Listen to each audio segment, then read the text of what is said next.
প্রথমে রাষ্ট্র কাঠামো মেরামতের ৩১ দফা ও জনসম্পৃক্ততা বিষয়ক রাজশাহী বিভাগীয় প্রশিক্ষণ কর্মশালায় ভার্চুয়ালি প্রধান অতিথির বক্তব্য দিচ্ছেন বিএনপির ভারপ্রাপ্ত চেয়ারম্যান তারেক রহমান। আমরা সরাসরি যুক্ত হব তার বক্তব্যে। সেই বন্ধুটির কথা মনে করেন, সেই স্বজনটির কথা বা সেই আত্মীয়টির কথা মনে করেন না সহকর্মীবৃন্দ? বিএনপি হচ্ছে এমন একটি দল, দেশের মানুষ বিএনপিকে সেই আস্থায় নেয়।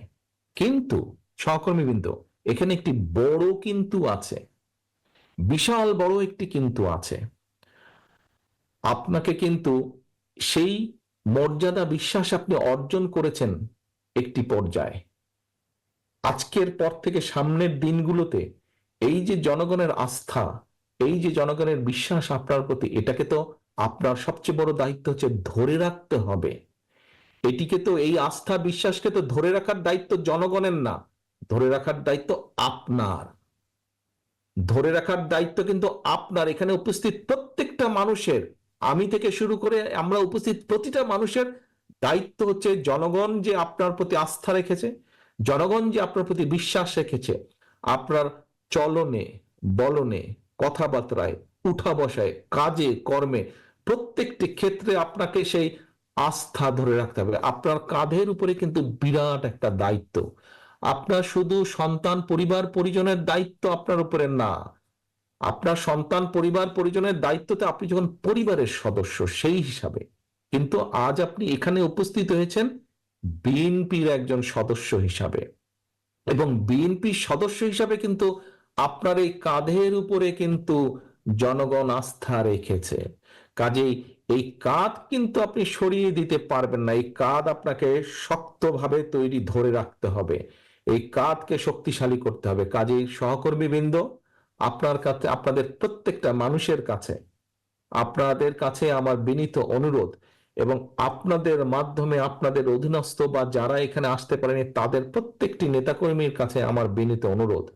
আমাদের মধ্যে অনেকেই মনে করছেন, আহারে সামনে তো নির্বাচন হলে ফাঁকা মাঠ।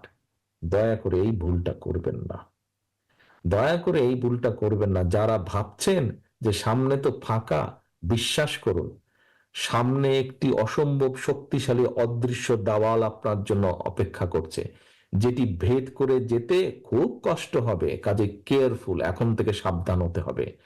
৩১ দফা নিয়ে যান, জনগণকে বোঝান, জনগণের আস্থা অর্জন করুন, জনগণের প্রত্যাশা পূরণের চেষ্টা করুন। সব প্রত্যাশা আপনি এখনই পূরণ করতে পারবেন না, যদি ইনশাল্লাহ আল্লাহর মতে আমরা সরকার গঠন করি, অনেকাংশে সেই প্রত্যাশা আমরা পূরণ করতে সক্ষম হব। কিন্তু সেটির জন্য জনগণ যাতে আপনার আস্থা রাখে, জনগণ যাতে আপনার প্রতি ধৈর্য ধারণ করে, সেই জন্যই আপনাকে সেইভাবে ভূমিকা পালন করতে হবে।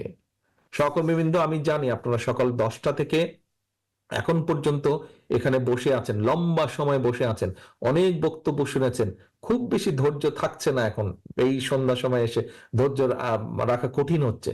বাট আমি যেই কথাগুলো বা যেই আহ্বানগুলো আপনার কাছে করছি, আজকে যদি একটু ধৈর্য সহকারে যদি আপনারা সেভাবে কর্মপন্থা না ঠিক করেন, সেভাবে যদি ধৈর্য ধারণ না করেন, ওই যে আমাদের এখানে একজন লয়ার একটু আগে প্রশ্ন করেছেন যে এই কেস কাচারিগুলো যেগুলো আছে কি হবে। সহকর্মীবৃন্দ, এমনও তো হতে পারে ইনকেস সেই স্বৈরাচার যে পড়ে গিয়েছে, পালিয়ে গিয়েছে, তারা তো বসে নেই, তারা তো ষড়যন্ত্র করছে। যদি তাদের ষড়যন্ত্র সফল হয়, আপনার এই কেস তো উঠবেই না, বরং এই কারো 10টা থাকলে ওই দ্বিগুণ হয়ে জ্যামিতিক হারে 20টা হয়ে যাবে। সেই সম্ভাবনাও কিন্তু আছে। সেই সম্ভাবনাকে যদি নস্যাৎ করে দিতে হয়, আজকে থেকে আপনাদের প্রত্যেককে কেয়ারফুল হতে হবে।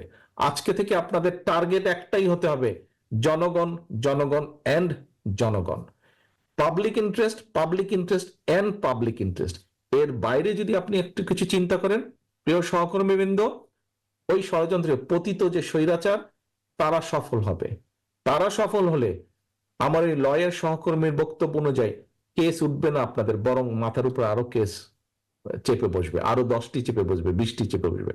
সহকর্মীবৃন্দ, আপনাদের নিজেকে যদি বাঁচাতে হয়, উপায় একটাই, জনগণের আস্থা অর্জন করা। নিজেকে যদি রক্ষা করতে হয়,